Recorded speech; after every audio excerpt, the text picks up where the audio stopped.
전도서 5장 19절 말씀입니다. 5장 19절 구약성경 954페이지 정도 되고요.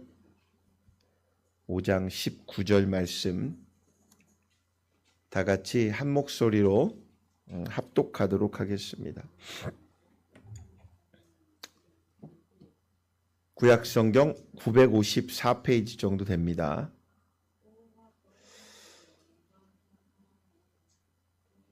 찾으셨으면 아멘 하시길 바랍니다. 아무도 못 찾았어요?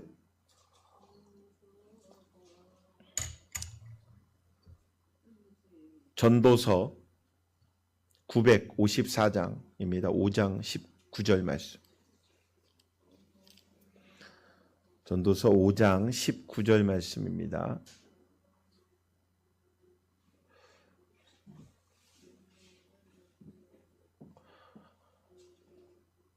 같이 합독하도록 합니다. 또한 어떤 사람에게든지 하나님이 재물과 부요를 그에게 주사 능히 누리게 하시며 제 몫을 받아 수고함으로 즐거워하게 하신 것은 하나님의 선물이라. 아멘.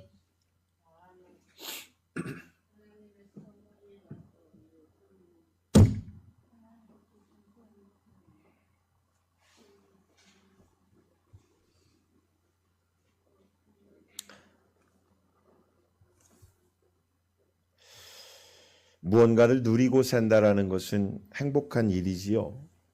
또 기대도 되고 희망이 찹니다.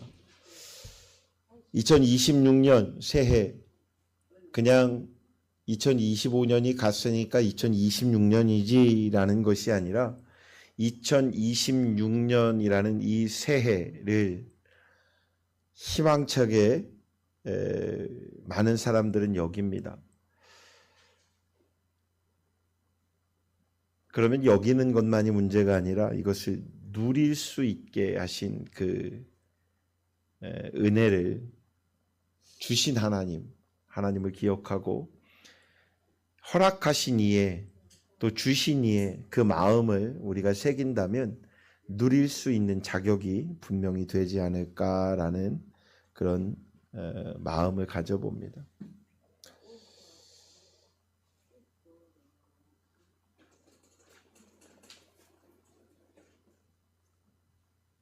한 해 한 해 살아보며 우리가 망각하고 살아가는 것이 있습니다. 그것은 많은 것을 가지고 있다는 것일 것입니다. 많은 것을 가지고 있음에도 누리지 못한다라고 생각합니다. 우리가 언제부터 누리지 못하는 사람이 되었을까요? 분명 과거보다 더 많은 것을 가지고 살아가고 있습니다. 무수히 많은 것들을 과거보다 현재에 가지고 있습니다.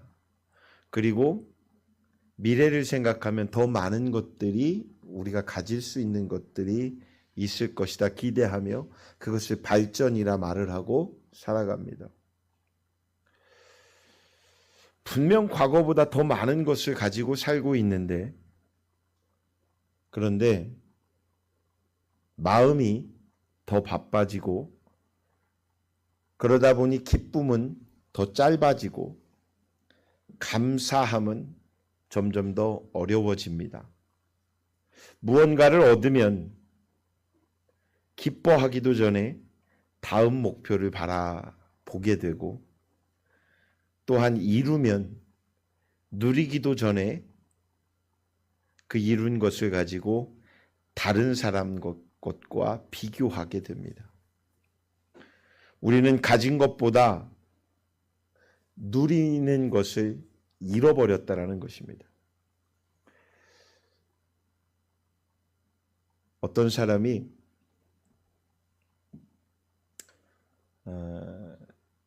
휴대폰을 가지고 이런 얘기를 하더라고요. 제가 공감을 했어요. 그래서 휴대폰을 만지작 해봤는데 모르겠더라고요. 많이. 여러분에게 질문해 봅니다. 여러분이 가지고 있는 휴대폰, 아까도 그 잠깐 사이에 우리 그 점심 식사하는 그 사이에 내 휴대폰 어디 갔지? 이런 말을 또 들었어요. 하루에 그런 소리를 우리 주변에서는 못해도 한두 번 이상은 듣는 것 같아요. 여러분들도 그렇지요? 내 휴대폰 어디 갔지? 근데 그렇게 찾고 그렇게 생활화되어 있는 휴대폰의 그 모든 기능을 여러분 얼마나 알고 계십니까? 휴대폰의 모든 그 잠재되어 있는 기능이 몇 가지 정도인지 아세요? 그 기능의 몇 프로나 여러분들이 알고 계십니까?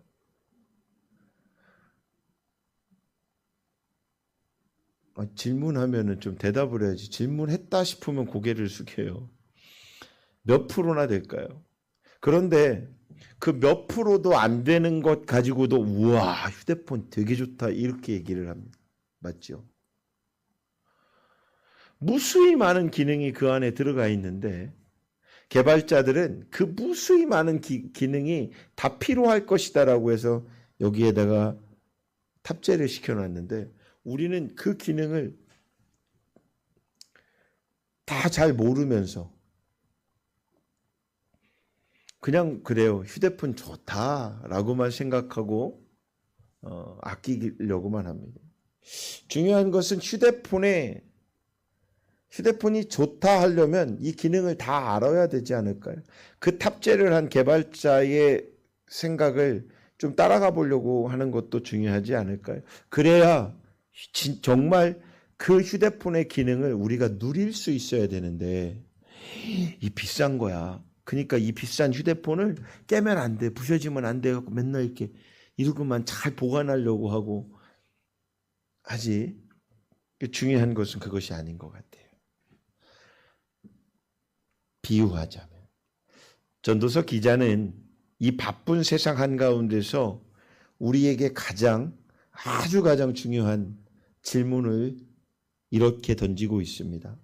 너는 지금 하나님이 준 인생을 정말 얼마나 누리고 있는가? 저는 여러분들에게 이 말씀을 통해 여러분에게 동일하게 질문합니다. 여러분들은 지금 하나님께서 주신 인생을 정말 얼마나 누리고 있습니까? 누리고 있습니까? 바라고 있습니까? 누림의 이 행복을 가져야 바랄 수 있는 것 아닐까요?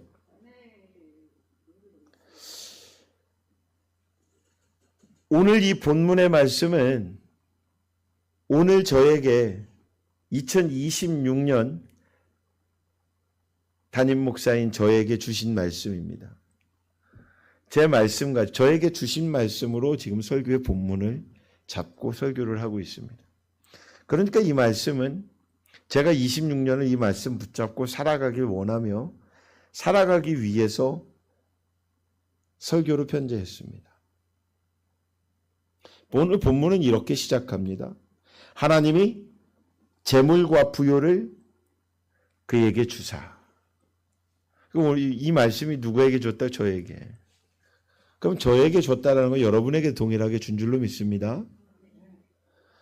하나님이 재물과 부요를 성진에게 주사. 이러니까 행복하지요. 그럼 이제 바꿔서 여러분들 이름으로 한번 바꿔보십시오.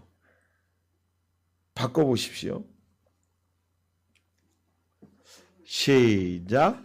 하나님이 재물과 부요를 성진에게 주사. 누구에게 주사? 각자의 이름을 넣으라니까요. 다시 한번 해봅니다. 하나님이 재물과 부요를 성진에게 주사. 누구에게 줬다고요? 누구에게? 성진에게.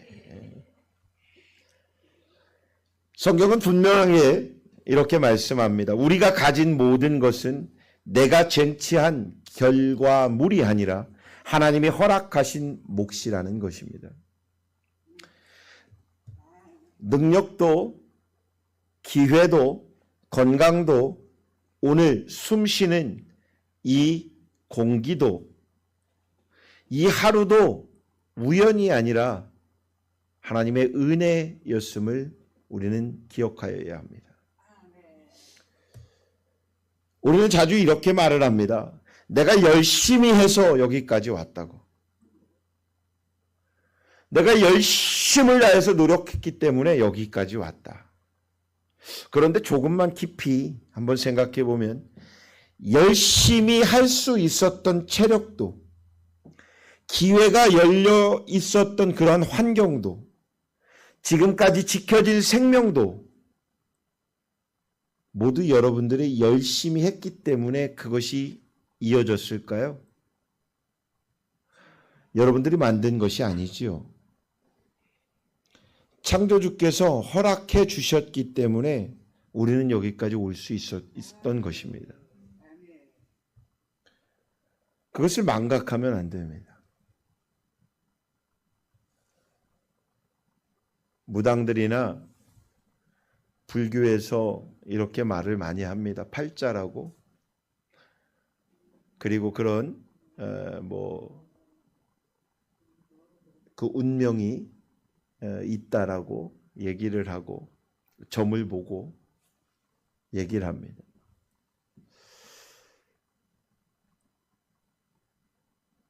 하나님께서 어떤 루틴대로 생활에 사람의 살아가는 방식을 똑같이 원에 그려놓고, 원불교에 얘기하는 거예요. 원에 그려놓고 이 살아가는 방식이 다 이 회전 안에 있다고 생각하게 하나님이 만들어 놓으셨다고 하면 인생은요, 재미가 없을 것입니다. 또 하나는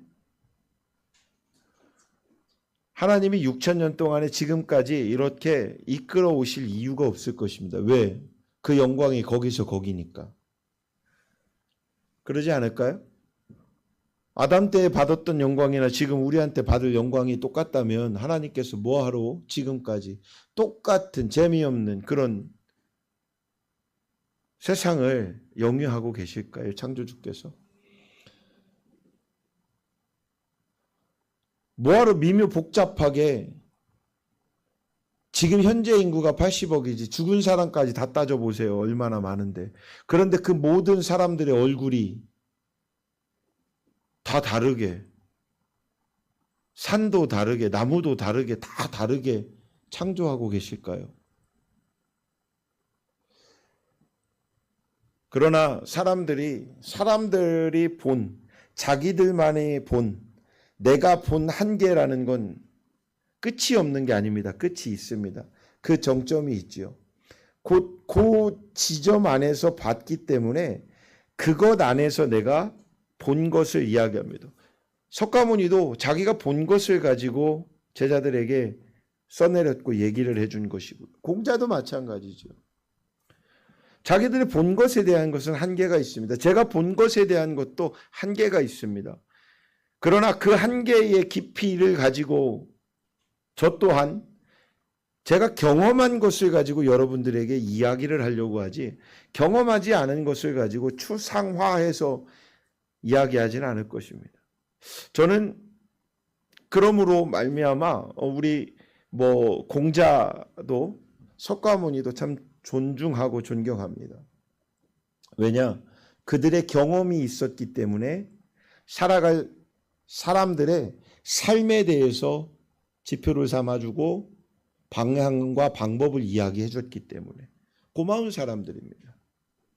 그러나 그들이 이야기하는 것은 하나님이라는 신을 바라보게, 믿게 만드는 것이 아니라 인생을 어떻게 하면 참 선하게 살아갈 수 있는가를 이야기해 주는 것이죠.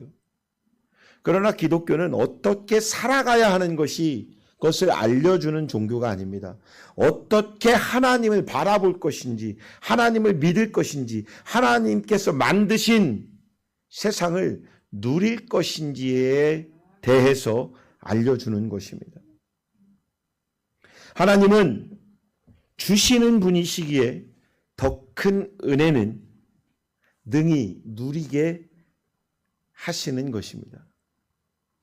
하나님은 단지 주시는 분이 아닙니다. 주시는 분이 아니라 그 주신 것을 누리길 원하십니다. 그러니 우리는 받을래요, 누릴래요?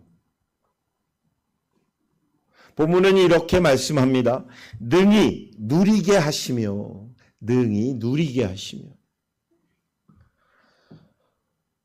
제가 송구영신 예배 때 이 말씀에서 포인트를 본 것이, 그리고 막 기대에 찬 것이 이 말씀이었습니다. 능히 누리게 하시며.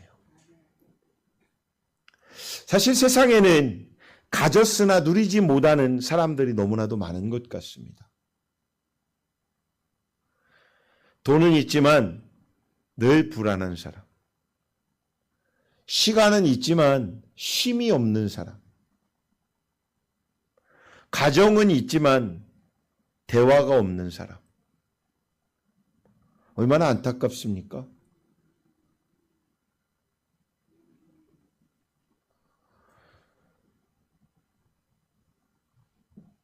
정말 안타까운 것 같아요. 뭐 그런 시기가 분명히 있기도 합니다. 혼자 말 안 하는 고독의 시기도 있을 법합니다. 그러나 참 행복이라고 하는 것은 지금 내가 무언가를 누릴 때 가질 수 있습니다.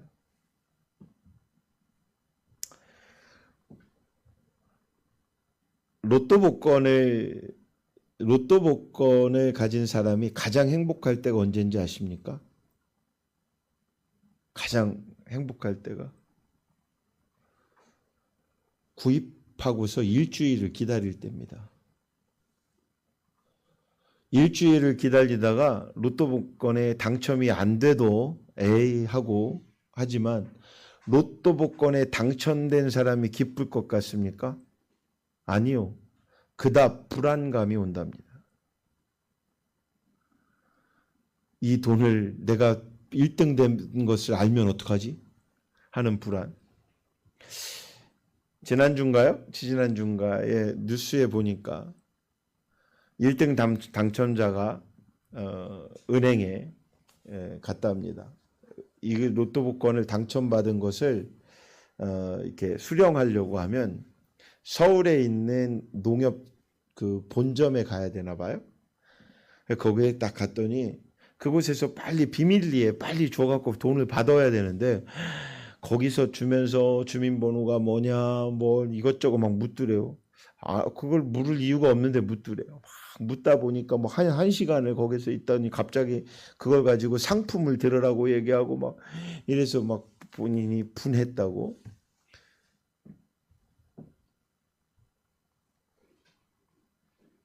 제가 그 얘기를 다 들으면서 이렇게 그 매체를 통해서 들으면서 이런 생각이 들었어요.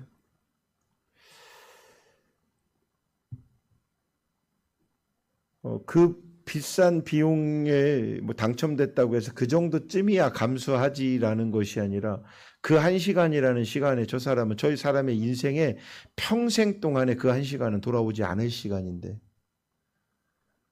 그 시간이 너무 아까울 것 같아요. 돈이라는 것은 필요의 요소지 않을까요? 예전에 제가 설교 한번 하지 않았을까요? 26세의 한 청년이 26억을 받았다가 저 진주였던가요? 거기에 당첨됐다가 나중에는 몇 년, 4년 정도 있다가 마산에서 붙잡혀서 교도소 들어갔다고. 수령 금액이 26억이었는데 그 26억이 본인한테는 독이 됐더라 라고 하는 그 언론의 뉴스를 보면서 안타까움이 있더라고요. 우리는 누릴 줄 알아야 합니다. 그러면 어떻게 누리느냐? 시간이 있다면 시간에 쉼을 누리는 것도 굉장히 중요합니다. 시간이 없는 중에 쉼을 만드는 것도 중요합니다. 같은 풍경을 바라보아도 어떤 사람은 감동을 느낍니다.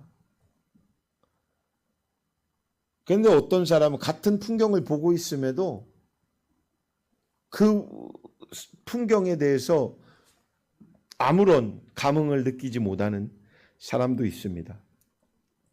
같은 음식을 먹는데도 어떤 사람은 감사함으로 먹습니다. 근데 어떤 사람은 불평을 합니다. 제가 예전에 프랜차이즈를 했었잖아요. 체인 사업을 할 때 제가 우스갯소리로 그분한테도 얘기했지만 한 달에 한 15번, 20번은 오시는 손님이에요. 그렇게 잘 오세요, 손님이. 그러면 뭐 맛이 없어서 오지는 않을 거 아니에요? 맛있으니까 오겠죠? 와가지고 메뉴도 이것저것 골라서 계속 먹습니다. 설렁탕, 갈비탕, 내장탕, 육개장 다 먹어요. 막 꼬리 도가니도 먹었었나? 만둣국 잘 먹었고. 잘 먹으면서, 좋아하면서, 그렇게 먹으면서 이분은 꼭 딱 첫 술을 먹으면서 평가를 하려고 그래요. 그 뭔가를 말을 해줘야 된다고 생각을 하는 거야. 왜냐하면 그분이 볼 땐 제가 어렸겠죠. 그래서 뭔가를 자꾸, 그러니까 불평은 아니지만 비판적인 것으로 자꾸 뭔가 하나 끄집어서 뭔가를 말하려고 하더라고요. 그래서 제가 매번 듣다가 그분한테 한번 우스갯소리로 그랬어요. 이렇게 만족스럽지 못하면 만족스러운 곳으로 가시면 되는데, 제가 그랬더니 그분이 뻘쭘해하면서 아니요, 맛없다는 얘기가 아니고요. 그럼 맛없다는 얘기가 아니면 맛이 있는 것으로 본인이 지금 먹고 있으면 본인이 맛이 있으면 되지 않을까요? 그 맛있는 것을 누리고 있으면 되잖아요. 근데 자기 돈 내면서 맛있는 것을 누리지 못하고 있다면 얼마나 안타깝습니까? 우리 집사님이 저보고 그러죠. 목사님은 뭐든지 다 맛있다고 그런다. 우리 사모님이 해주는 거 다 맛있다. 맛있으니까 맛있다고는 얘기하지만 정말 맛있는 이유가 뭐냐면 지금 주시는 음식에 대해서 제가 감사하니까. 근데 늘 그런 것만은 안 해요. 가끔 편의점 음식이 나올 때 내가 맛있다는 얘기는 잘 안 해요. 그래도 그 음식에 찾아봐요. 그 음식에서 가끔은 이 김치는 별로 이렇게 그래 보이는데 정말 먹으면 되게 맛있네? 라고 하면서 그럼에도 불구하고 그러할지라도 우리가 그 시간, 그 행위적 삶 속에서 누릴 수 있는 것은 긍정을 찾아내야 합니다. 차이는 환경이 아니라 마음에 있습니다. 그래서 마음을 여는 능력을 갖추어야 합니다. 중요한 것은 이것입니다. 그 능력이 내가 개발하기 어렵다면 성령께 구하십시오. 그 능력을 달라고. 누린다라는 것은 상황이 아닙니다. 은혜를 인식하는 믿음인 것입니다. 누림은 자동이 아닙니다. 누림은 하나님이 주셔야 가능한 은혜인 것입니다. 가끔 한 번씩 TV에 나오는 안타까운 그 사람이 있어요. 이름은 정확히 생각이 안 나지만 뭐 우유 만드는 회사의 따님인 것 같은데 집에 돈이 많아서 그런지 많은 걸 누리려고 해요. 그래서 누리다 보니까 어디까지 가냐면 환각을 누리려고 그래요. 행복을 누린다고 그래서 마약을 해요. 그렇지, 자기 주변의 사람들도 같이 마약하자고 뭐 자금이 돈이 많으니까 누리는 거야 이게. 그래서 막 그걸 마약 갖다가 막 이 사람 저 사람에게 다 나누어 줘요. 얼마나 풍요로운 사람인지 몰라요. 근데 이게 누리는 걸까요? 이게 그 누림을 나누어 주는 걸까요? 아니지요. 물질이 많으면 뭐 합니까? 올바른 것, 온전한 것을 누리지 못하고 있다면 얼마나 안타깝습니까? 여러분 한번 다시금 생각해 보십시오. 여러분이 지금 숨을 쉬는 것, 여러분께서 지금 밥을 먹는 것, 또한 사랑하는 성도들의 이렇게 얼굴을 볼 수 있는 것, 이 모든 것이 우리는 누릴 수 있는 것, 이 자체가 은혜입니다. 주일날 예배 끝나고 올라가서 밥 먹는 거에 전부가 아니라 밥 먹는 것을 누릴 줄 알아야 되고, 그 누리는 것엔 밥뿐이 아니라 나와 함께 밥을 먹고 있는 사람들, 이 사람들과 함께 누릴 수 있는 것이어야 합니다. 제가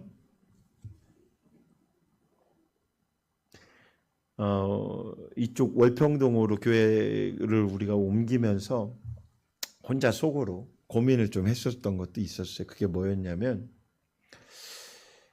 이 지역에 급식소 같이 한번 해볼까? 1,000원 식당, 3,000원 식당 뭐 이런 걸 한번 해가지고 이렇게 젊은 청년들도 어르신들도 돈이 없는 분들 와서 밥 먹게끔 한번 이런 걸 해볼까? 라는 생각을 했었어요.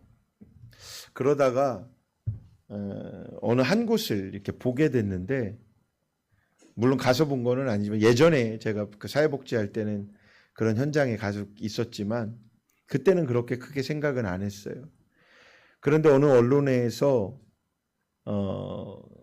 그런 식당을 비추는 그 인터뷰하는 내용들을 보는 그 장면을 보다가 멈췄습니다.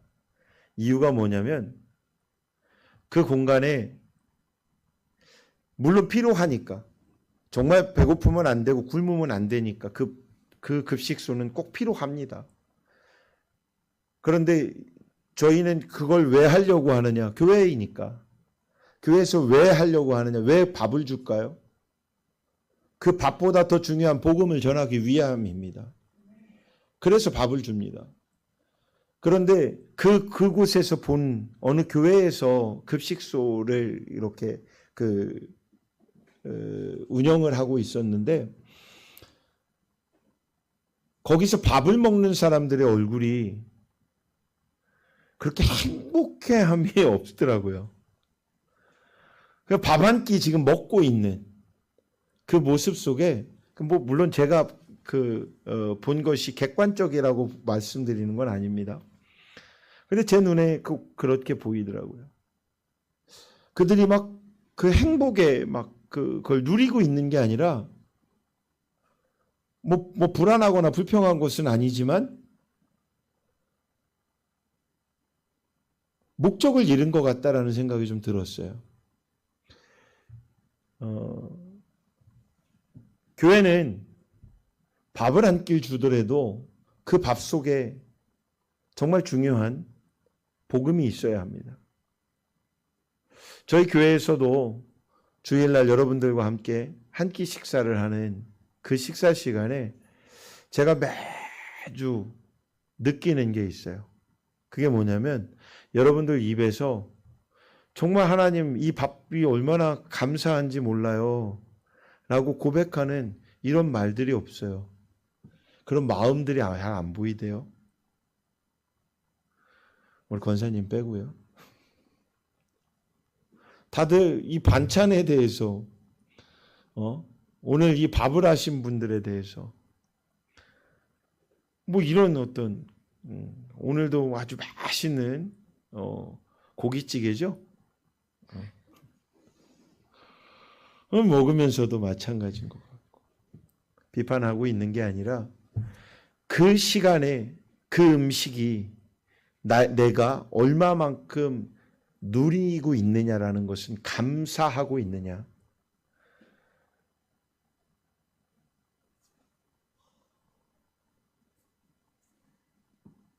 하나님은 이 누린다라는 것, 이 누릴 수 있는 것, 이것은 우리의 수고로움이겠지만 우리의 수고를 결코 외면하지 않으십니다. 본문은 이렇게 말씀합니다. 제 몫을 받아 수고함으로 즐거워하게 하신 것. 제 몫을 받아 수고함으로 즐거워하게 하신 것. 하나님은 우리의 눈물 나는 수고를 분명히 알고 계십니다. 아무도 알아주지 않는 자리에서 헌신하고 있고 가정을 위해 참아내는 그 인내, 하나님의 영광을 위하여 애쓰고 또 애쓰는 그 헌신, 신앙을 지키기 위해 내려놓는 그 귀한 선택들, 그 모든 수고를 하나님은 헛되다 하지 않으신다라는 것입니다. 하나님은 아무 일도 하지 않고 누리는 삶을 결코 축복이라 하지 않으십니다. 수고하게 하십니다. 땀을 흘리게 하십니다. 그 과정 속에서 기쁨을 하나님은 맛보게 하십니다. 그래서 사랑하는 여러분들, 요행을 바라지 마십시오. 요행 속에 속하지 마세요.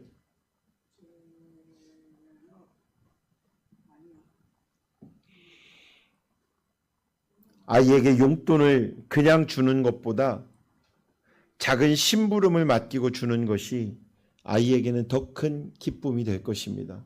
왜 그럴까요? 수고 속에서 아이들이 본인 존재의 가치를 느끼기 때문입니다. 유치원의 아이가 그 슈돌인가요? 거기에 이렇게 보니까 유치원에 작은 이제 말이 막 터져진 아이예요. 이 아이가 남자친구하고 이제 친구죠. 이 친구하고 엄마가 돈을 주고 시장을 보게 하는데 이 아이가 시장을 가서 물건을, 엄마가 얘기한 물건을 사갖고 옵니다. 계산도 열심히 하고 그렇게 해서 그것을 친구랑 둘이 들고 옵니다. 들고 와서 엄마에게 내어주며 이 아이가 그것에 대한 엄마의 대가는 선물도 있었겠고 음식도 있지만 그 음식을 바라보고 말하는 것이 달라집니다. 왜? 나의 수고를 통해서 음식이 만들어졌으니까. 그냥 먹는 것이 아니라 내가 함께하여 만드는 것. 하나님은 우리의 수고를 분명히 아십니다. 여러분들의 일 속에 그 애쓰고 수고했던 그 눈물의 노동도, 때로는 누구에게도 말 못했던 그 말 못할 인내도, 세상 사람은 아무리 몰라도, 아무도 몰라주더라도 여러분들이 애썼던 그 헌신, 그 모든 것들을 하나님은 알고 계십니다. 혹시 오늘 나는 왜 이렇게 살아야 하나? 내 인생은 왜 이렇게 힘든가? 이렇게 묻고 계신 분이 있다라면 하나님은 그분에게 이렇게 말씀하십니다. 나는 너의 수고를 알고 있다. 그리고 그 수고 속에 기쁨을 준비해 두고 있다. 사랑하는 여러분, 그 수고를 헛되게 하지 않으시는 분이 하나님이심을 믿으시길 바랍니다. 또 하나는 인생을 하나님의 선물로 받는 순간 여러분의 삶이 달라진다라는 것입니다. 전도서 기자는 결론을 이렇게 맺으며 선언하지요. 이것은 하나님의 선물이라. 할렐루야. 선물로 받은 인생은 비교하지 않습니다. 선물로 받은 인생은 억울해하지도 않습니다. 선물로 받은 인생은 오늘을 감사로 살아냅니다. 그러나 인생을 당연하게 여기면 불평이 쌓이고 남과 비교하게 되고 결국 기쁨을 잃어버리게 되는 것이죠. 프로포즈를 받는 신부가 프로포즈를 하는 신랑이 1캐럿짜리 다이아몬드 반지를, 깊은 반지를 준비해서 내미는데, 아이고 내 친구는 2캐럿 받았던데 라고 말을 한다면, 마음이 생긴다면 그 1캐럿의 이쁜 반지가 중요할까요? 그 프로포즈는 안 하니만 못한 것이 되겠죠.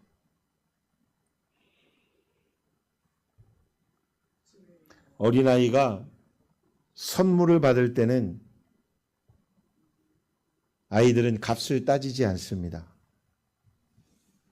그저 선물이라는 것에 기뻐하고 또 웃고 그 선물을 안고 자랑하고 다닙니다. 선물 받았다고. 선물의 특징이 무엇일까요? 선물의 특징. 선물의 특징은 노력함의 대가가 아니라 사랑의 표현인 것입니다. 그래서 선물은 자격이 있는 사람이 받는 것이 아니라 은혜인 것입니다. 여러분들의 인생을 선물로 받았다면 감사가 생기는 것입니다. 비교가 사라져야 합니다. 그래야만 현재를 살아낼 힘이 생기는 것입니다. 신앙이라는 것은 하나님이 주신 인생을 다시 선물처럼 받아드는 그런 삶의 태도인 것입니다. 이 말씀을 통해 예수 그리스도를 기억하시길 주의 이름으로 축원합니다. 예수님은 세상에서 가장 가난한 모습으로 오셨지만 가장 풍요로운 삶을 사신 분입니다. 왜 그럴까요? 예수님의 만족은 소유가 아니라 아버지와의 관계에 있었기 때문입니다. 그리고 예수님은 십자가에서 모든 것을 내어주십니다. 우리가 다시 은혜를 누릴 수 있는 삶을 열어주셨기 때문에 그 내어주심이 가능한 것입니다. 예수 그리스도를 믿는다라는 것은 더 많이 갖는 인생이 아닙니다. 예수 그리스도를 믿는다라는 것은 이미 받은 은혜를 깨닫는 인생으로 방향을 바꾸는 것입니다. 오늘부터 누리시길 바랍니다. 오늘 하나님은 우리에게 묻고 계십니다. 너는 지금 내가 준 삶을 제대로 누리고 있는가? 믿음은 더 많이 가지는 것이 아니라 주어진 것을 감사로 누리는 은혜의 능력인 것입니다. 오늘 이 찬양 예배가 다시 감사가 회복되는 그런 예배가 되기를 바랍니다. 다시 예수 그리스도 안에서 만족을 배우는 그런 귀한 시간이 되시길 바랍니다. 하나님은 오늘도 우리에게 선물을 주고 계십니다. 누리십시오. 숨 한 번 크게 한 번씩 다들 들이켜 보십시오. 큰 숨을 이렇게 한번 들이켜 보세요. 이렇게 숨 쉴 수 있는 이 순간, 함께 예배하는 이 자리, 지금 여러분들의 인생의 삶, 오늘 이 찬양 예배가 다시 감사가 회복되는 그런 믿음의 시간이 되길 바랍니다. 다시 예수님 안에서 만족함을 배우는 그런 예배처가 되길 바랍니다. 예수님을 믿을 때 우리는 비로소 삶을 선물로 누리는 사람이 됩니다. 이 고백이 우리 모두의 고백이 되기를 주 예수 그리스도의 이름으로 축원합니다.